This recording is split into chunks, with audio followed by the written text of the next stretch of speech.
But let's get to the Root Guest Hotline. Root, the most reliable heating and air conditioning products in the DMV. Welcome onto the show, our buddy George Atallah. George, for many, many years, was one of the top executives at the NFLPA with D. Smith.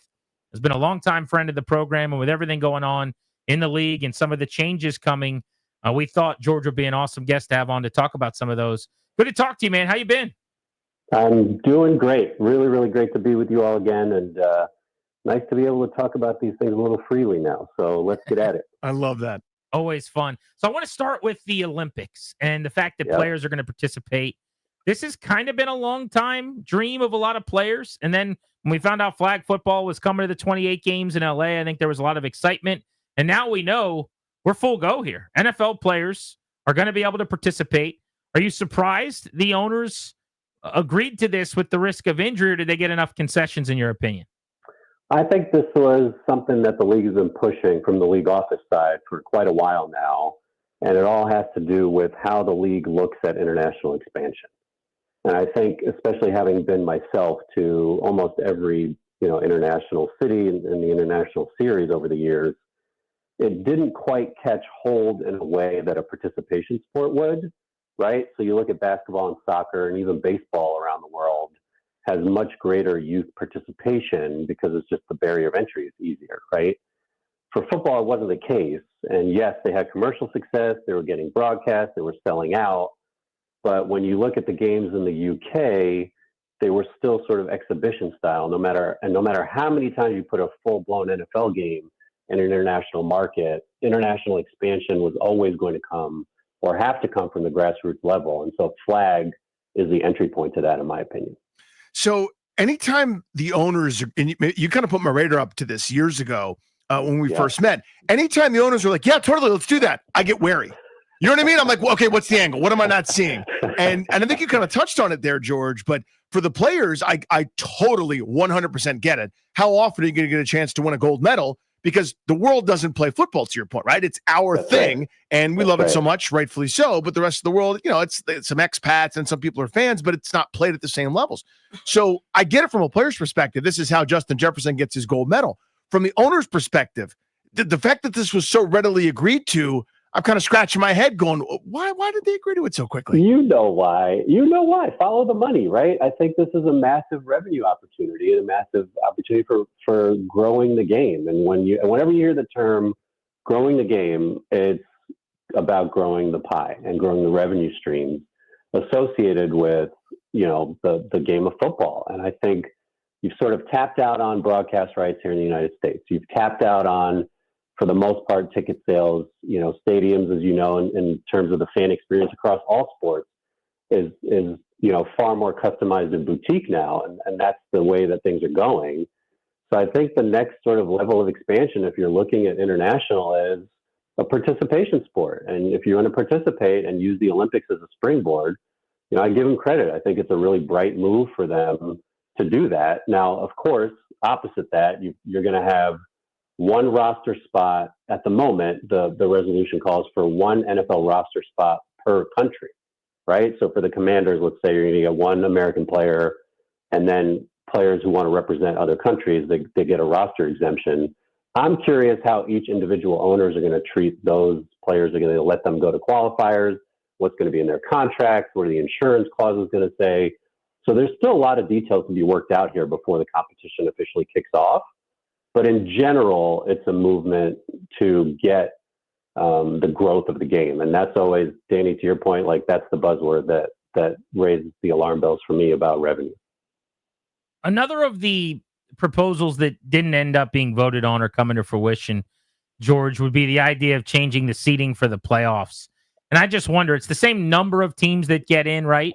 So is that something players would care a lot about, or if you were still at the PA, that you guys would angle or involve yourselves in at all? Or is 7-7 as far as you're concerned, whether the division champion gets the home playoff game or not? Everybody wants to play a home playoff game. And for the NFL owners, I believe that they didn't pass that resolution because they want the division to matter, number one, but they want a home game, right? So you from year to year, and we saw this last year with the NFC East, where you had a really strong division. From year to year, you could have divisions that are just better than others. And I think they just wanted to keep and maintain the status quo because the owners are wanting to hold on to that home playoff game. It's a massive revenue boon. From the players' side, obviously they want to play a home game too. And I think they're probably more on the side of the competitive advantage standpoint, where they want the seeding and the regular season record to matter a little bit more. But I think on that one, it wasn't such a hot button issue that I think it came to a boil, unlike the other two, where we're talking about flag. And then, I'm assuming we're going to get into the other rule that fell short today. George Atallah with us here on Grant and Danny, longtime exec at the NFLPA. So this was my case for this one. Actually, this one I thought the owners would sort of follow my line of thinking here. I think with the current format in terms of playoff seeding, George, there are more games at the end of the season that could be marquee that aren't, because everybody's got that seed locked in, right? Yep. Where, this division's weak, they're 10-7 or they're 10-6 and in the final week, but they don't need it because they got the 3 seed or they got the 4 seed or whatever. And I think you could have more compelling down the stretch games. I thought that would win the day versus, as you said, the home playoff game. It seems like that didn't tip the scales. It didn't tip the scales. And a lot of it's tied to what revenue is like for a home playoff game. But I mean, look, I'll flip the question back to you guys. As fans of the Commanders, does the division matter more than playoff seeding? I would say, I don't know. Yeah. For me, yes, winning the division is more important. That's kind of the priority all regular season for sure. But I am for the reseeding or the seeding change, because I think the better record, it makes the regular season matter more. The better record should be rewarded. Washington won the division. If you're 9-7, yeah, and by record you're a 6 seed, you still want the home playoff game.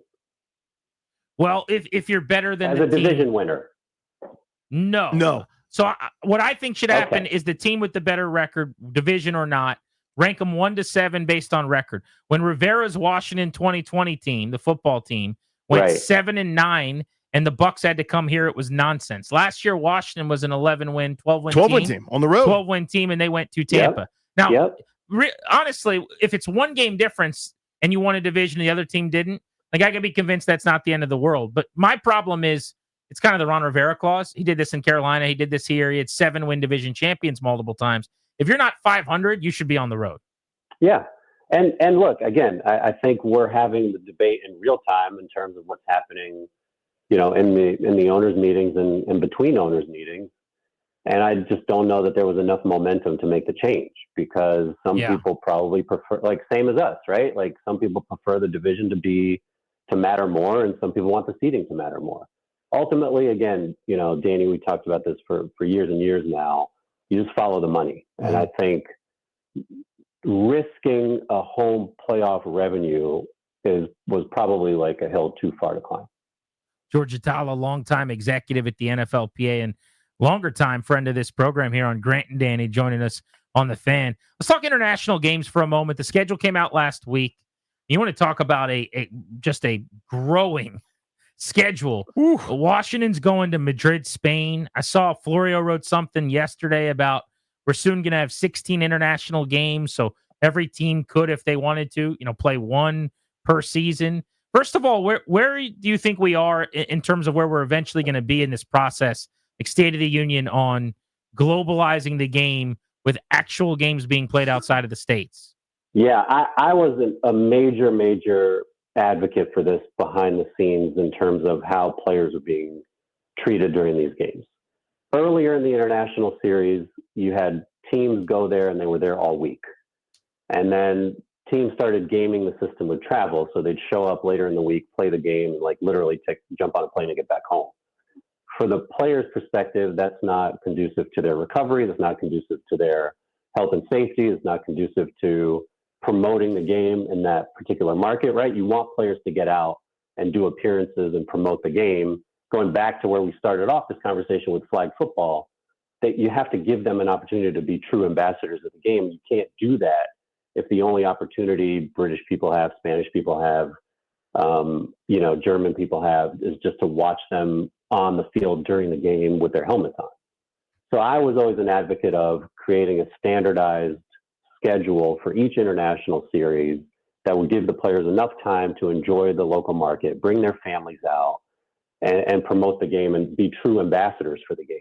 And I think you have to combine that with the flag football and international and Olympic component to it, right? If you want to have a true participation sport, what would it mean for, when the Rams go to London in October, for them to do a clinic at Wembley for kids and youth and all that kind of stuff? And I think that's what we're trying to, it's not quite there yet, but you can sort of see the puzzle pieces and how they might start to fit.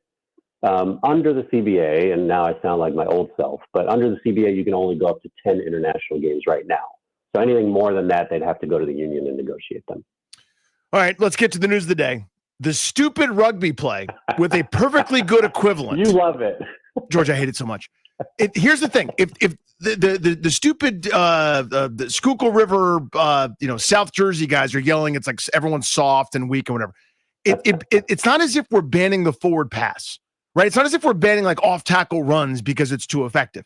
The quarterback sneak is an excellent football play, which is successful for the regular rank and file 84-85% of the time, depends on the year. I bet you it'll work great with the dude who squats 1 billion pounds.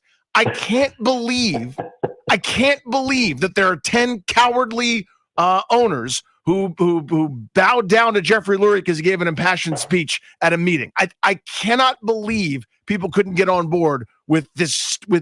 Again, credit to the Eagles for coming up with this. I don't mean to lead the witness here. You may be able to tell how I feel about it, but I can't believe common sense didn't prevail today. Your thoughts? I'm not as wound up about this because I tend to be on the side of they just do it better. I mean, look, the AFC Championship game, Buffalo Bills had critical 3rd and 4th down plays where arguably they have a better quarterback for that particular play, and they fell short. They just didn't do it as well. So I don't know. I think there's 2 reasons, in my opinion, why that thing fell short. First, they tried to package the rule change as a health and safety issue. And in my opinion, and from the data that we have available, and from what I've seen, it's not necessarily a health and safety issue. You're not getting more injuries on that particular play than any other play. That's the first issue. And the second issue, which, again, putting my player hat on, they had Kelsey come in and make an impassioned case about why, from a player's perspective and from a competition perspective, it wasn't necessary to ban this thing. And I think when you look at the rules changes in general and all these rules changes, right? We had the issue with the hip drop tackle last year. We've had countless of these every year where they have points of emphasis.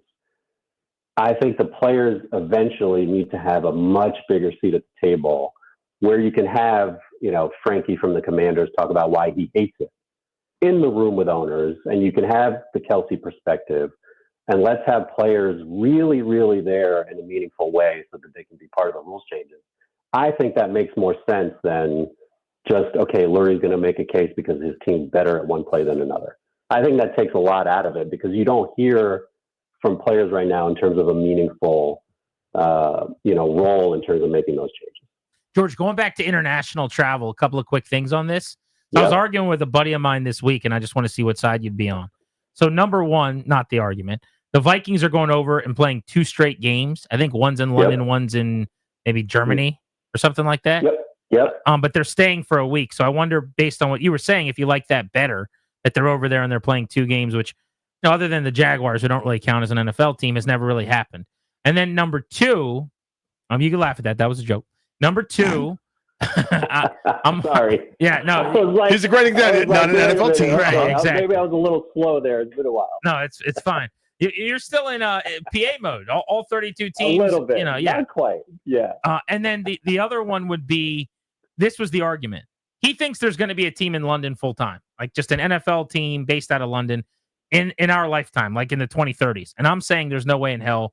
Not one person would want to sign there. I don't know how the travel would work. Nobody would want to live there. They wouldn't want to go back and forth and have awful time with visas and all that. I'm saying no. So where are you at on that? I probably am on the side of no at the moment to have a permanent team there at the moment. I don't know that. I mean, look, lifetime, what's our lifetime? Like, are the 3 of us going to be hanging out? Yours will probably be longer than mine. You're a healthier man. I don't know about that, but are the 3 of us going to be back here talking about this in 15 years and say, oh, remember that interview we did in 2025 when we talked about never? I mean, there's a never say never, but at the moment, I don't know that there's going to be a permanent team there. I think we're probably likely to have a Super Bowl in London at some point in our lifetime before we have a permanent team there. And we'll see how the Olympics happens, right? I mean, first, there's a couple of things that have to happen. We have to negotiate a new CBA. For that to happen, let me rephrase. The league and the union have to negotiate a new CBA by 2031. And there have to be all sorts of other economic drivers and revenue drivers for the league to even consider, or for an owner to even consider putting a team permanently in an international market. So I think those are a lot of factors that are going to come into play. But again, the players really have to sort of galvanize and make a decision about how they want to approach these issues, because they're steamrolling right now. They're coming fast and furious, and the league wants to move fast. And I think, it's up to the players to sort of get together and decide how they want to approach this. Did you guys get complaints from players frequently about Hard Knocks being intrusive, or any more with Hard Knocks than you would just general, like you're getting mic'd up, you're getting recorded constantly and not wanting that? Yeah, all the time. We got complaints about that all the time. And it's a mixed bag, right? Because I do think players are so used to having cameras around all the time with respect to social media and their cell phones, and, they're doing stuff on their own and filming each other. So I think there's an element to it where it's, they're okay doing it with each other, but when there's other cameras in the place and they're filming players getting cut, and management sometimes is not always as, tactful in those situations as they could be, nobody wants to be embarrassed. That's the bottom line. And I think in some cases, there have been some, embarrassing and less than helpful scenes to the players that they wish they didn't have.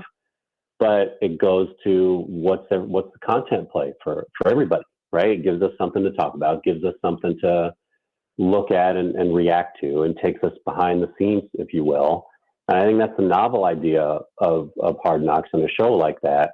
I do think, though, and I've heard this from a number of players, where, we definitely wish there were some things that were kept private. George, really good to catch up with you, dude. It's been too long, man. I really appreciate it. Miss you guys. Let's get together soon, all right? Hey, one last thing, Danny, yep. I just wanted to take this opportunity to thank you. Like, during COVID, I know we haven't talked in a while. During COVID, you jumped on the Instagram Live with me when things were dead and we were trying to just, be creative.